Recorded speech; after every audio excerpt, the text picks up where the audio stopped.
Today is the last day of 2018. That brings us to Blues Game Day Live right here at Enterprise Center in downtown St. Louis alongside Joe Vitale. I'm Darren Robert Pang. I can't think of a better way to close out 2018 to be with you. This is great. I like that. Yeah. We'll sing Kumbaya later, okay? And maybe a win tonight. Hands, touching hands. Okay. Reaching out. Actually, a win to end 2018 is a really good thing. You're only as good as your last win. If we have one more before 2018, it could be a good year. I like the way you're thinking, Joe. Yeah, I'm excited about that. That's just positive energy that I feel that from you. Yeah. Yesterday's practice, the Blues gave us the indication that Robbie Fabry could very well be a return hockey player. Adds a little bit of, obviously, speed, hockey sense, tenacity on the forecheck. When he did play this year, he's an effective player. So that will be very good news. What Craig Berube does to change the lines, Craig has been incredibly loyal to the line combinations that have been there. He's given them an opportunity to gel, Joe, and that's a good thing as a player. I mean, you want that opportunity, and what we've seen is great performance from the fourth line. Up and down the lineup, we've seen a pretty consistent lineup, so it's going to be a tough decision for Craig who to take out, not just who to put in. For sure. I think that, you looked at this lineup before the Pittsburgh Penguins game, and we knew Robbie Fabry was off the IR. He was healthy. It was just a situation where Craig was saying, hey, I don't know where to put him in right now. And I think with a 6-1 loss to Pittsburgh Penguins, this could be now a good opportunity to find a spot for Robbie Fabry because, listen, they need him. I think they need, you mentioned his energy, his speed, his tenacity up front. I think he's a good guy to have in the room. We've seen him in the room. The guys really like him. He's a good kid on the bench. He just brings that energy, young fire. That young fire. I remember and compete. You're right. He's competitive. He wants the ball when the game's on the line. I remember that first although it's shift. a puck. Well, I don't know balls. It was a football thing. It's a reference. I know where you're going. The Replacements, I think I got that line from. Yeah. Anyway, highly quotable show. His first shift when he came back from injury this year, he goes in right on the forecheck, great separation, and then leads to that. I forget who scored that goal, but that's what he brings to the table. So look for that hopefully tonight. 5-on-5 in the last game. I'm going to go through a couple of positives here. Obviously, it's a bad loss. 4 power play goals against.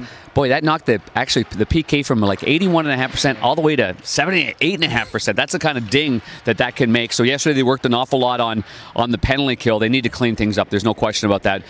Pittsburgh goes 4 for 4 with only 6 shots on goal. But at even strength, I had the Blues far outweighing the scoring chances and the play of the Pittsburgh Penguins, 5-on-5. Oh, yeah. I think from up top, you saw the 5-on-5 play, and even when they were down 1-2 goals in that game, you really started to see the Braden Shen line. I mean, they almost scored there early on. Then the Riley line backing up. The fourth line's coming along. Bozak and Maroon line continually is being successful, consistent 5-on-5. They had chances. They had time in the offensive zone. But, with that, I think a big issue, I'd like to get your take on it, Panger, is the missed shots, the missed opportunities, the block shots, shots over the net, shots that just didn't get through. How are they going to correct that? Well, the attempts were clearly there. They had tied a season high with 74 attempts. Only 31 of those were shots actually on goal. So I know there's many times where it goes back to the point. If you're playing a game in which you go goal line to the point, the defensemen don't always have the chance to get that puck on net. But they have to get it through. So that's number one. But the net is still 6x4, and it's got the red thing around it, right? That's the post, and it's got the netting inside. So you got to hit that. Actually, I'm making light of that, but I just walked. Oscar Sundqvist was walking onto the ice for this optional skate.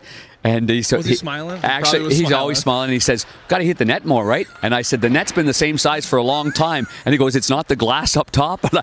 So that's a player knowing exactly what the message is. I think it starts with practice. You asked the question, I think it starts with practice. I think it starts with commitment, discipline, not just shooting the puck to shoot the puck. You're shooting the puck to score. Every great goal scorer in the league never miss the net. Never. So, I mean, if the worst shot that you get goes off the pad and it comes out in front and you get a rebound, then that's a good opportunity for the next guy. Yeah, I think missing the net, it's all over. And I think, too, it's, everyone wants to harp on the defenseman not getting pucks through. But, also, to your point, as a forward, you can't just be, methodical, just getting to the front of the cage and just being a screen, puck, net, goal, score. You can't. You gotta be a little intelligent. Yeah. You gotta step off. You gotta step off a little bit. Because puck, net, goal, score, not intelligent. No, you gotta bring some intelligence at times. Yeah. Good players, they're in front. They're gonna find a little spot to the side, so the defenseman can look for a stick, look for a different lane, maybe because the lane to the net's taken up.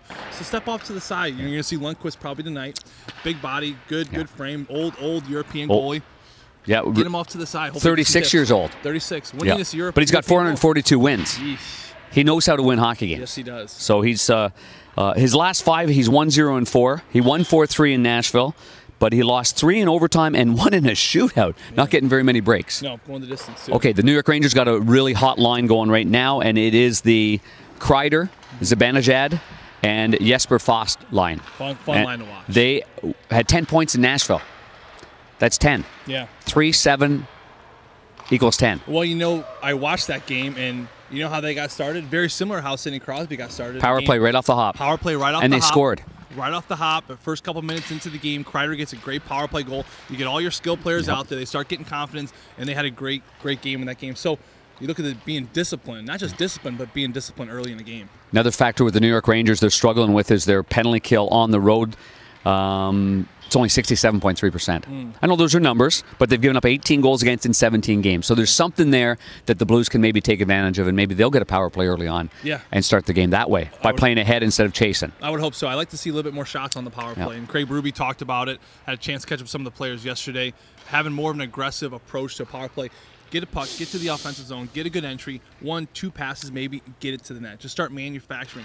In order to get this thing going, it's not going to be that pretty one-timer from the slot, I don't think, power play goal. I think it's going to be a dirty one from the point, maybe a couple rebounds, hit a couple shin pads for a nice little secondary chance. I got some more nuggets for you. Hit me. Our statistician from Fox Sports Midwest, Stan, and you get these notes. You probably read them already earlier this morning. But let me see what I'm looking at. 10 losses at home.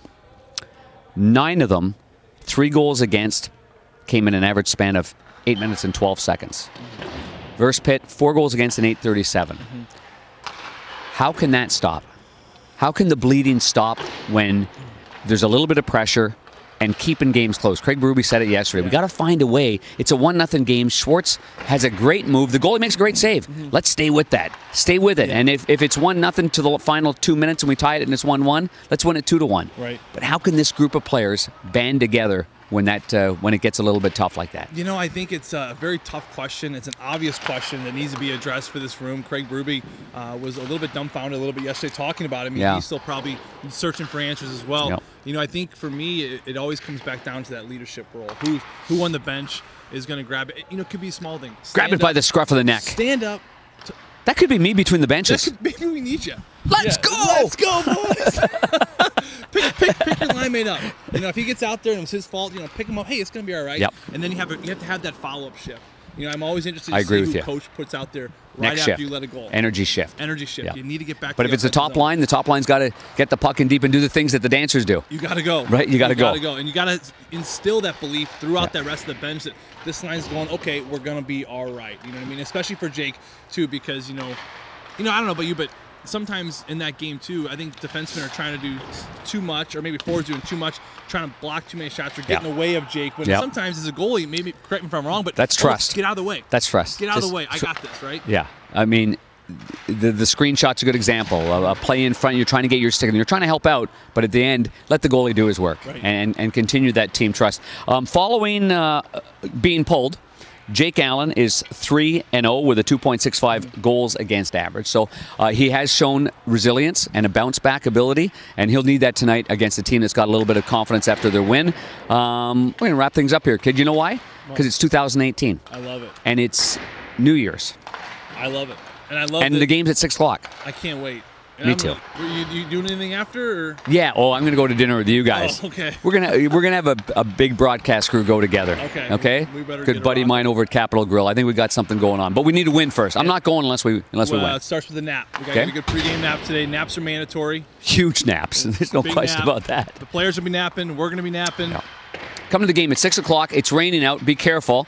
Don't skid. Drive slowly. Reduce your speed when the weather's inclement like it is today, if it continues that way, Joe. Lots of distance. And again, the game's at 6 o'clock right here. It's going to be a jam-packed barn here with the New York Rangers coming to town. The pregame shows around 5:30 on KMOX. That 50,000-watt blowtorch. You and Curbs got the call. John Kelly and I've got the call as well on Fox Sports Midwest. So hope you join us. Have a great day, everybody. Enjoy some hockey this afternoon and whatever's going on. Is that football or something like that? I'm not sure. Okay, there could be something like that. Anyway, for Joe Vitale, I'm Darren Pang. We'll see you tonight.